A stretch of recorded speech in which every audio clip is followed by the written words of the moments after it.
the existing frameworks, as unsatisfying as they are, have actually, if we look at them objectively, given us 5 decades of an unhappy peace and stability.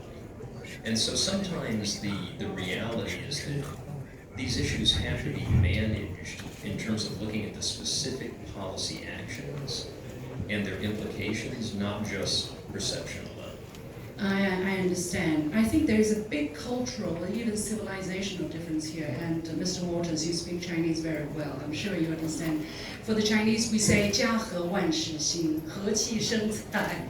The atmosphere is like the water that's carrying everything. You know, when the atmosphere is good, then everybody rises. But when the atmosphere is not right, then you cannot tackle the single issues and still have this relationship to be long-term and sustainable. And I think that's what China is saying. But the United States seem not to agree to look at things this way. And you want to tackle specific issues, right?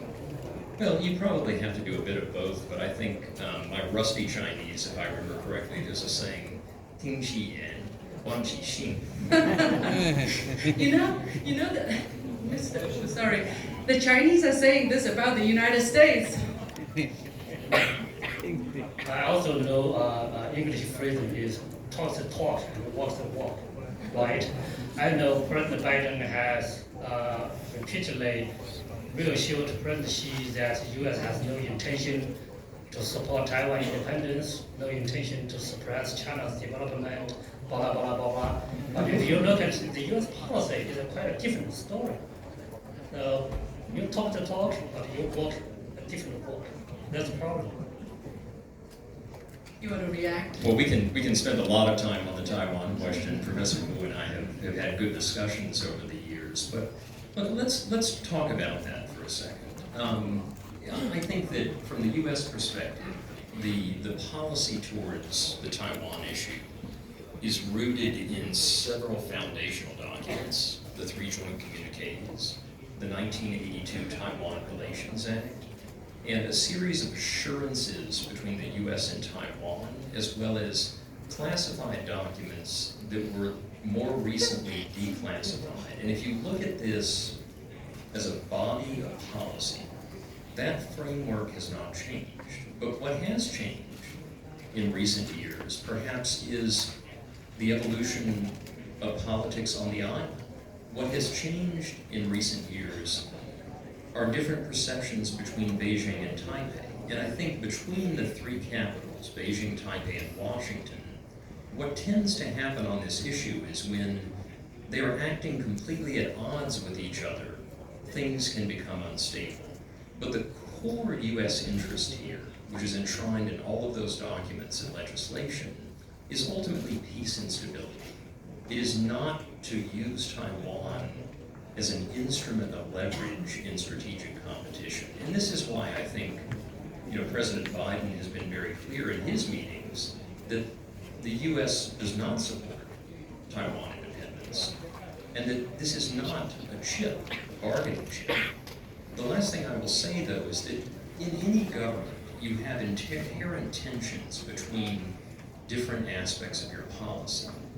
And since the 1970s, the U.S. has also had an unofficial relationship with Taiwan that's a very robust one.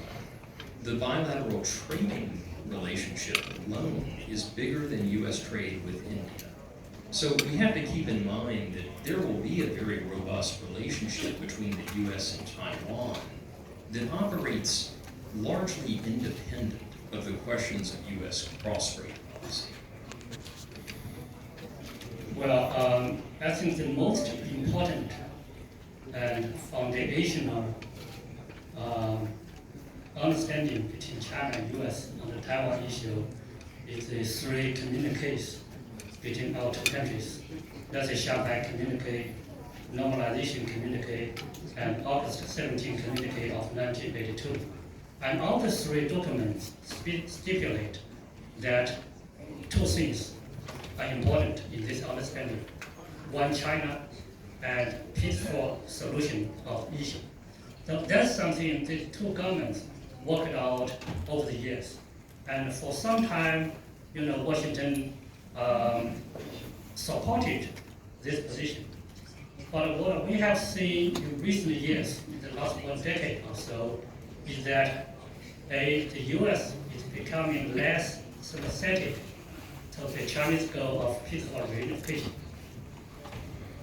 At least, many people in the U.S. would like to say the status quo continue, which means a de facto separation of two sides of the Taiwan Strait. And secondly, also more and more people in the U.S. strategic community is rediscovering the value of Taiwan in U.S. regional strategy to China, Indo-Pacific strategy to China.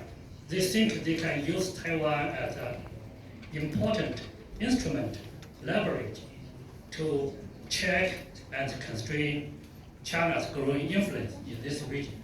So in that sense, that makes China feel that U.S. is no longer committed to the one China policy, and the U.S. is more and more encouraging Taiwan independence, either overtly or covertly. And also the U.S.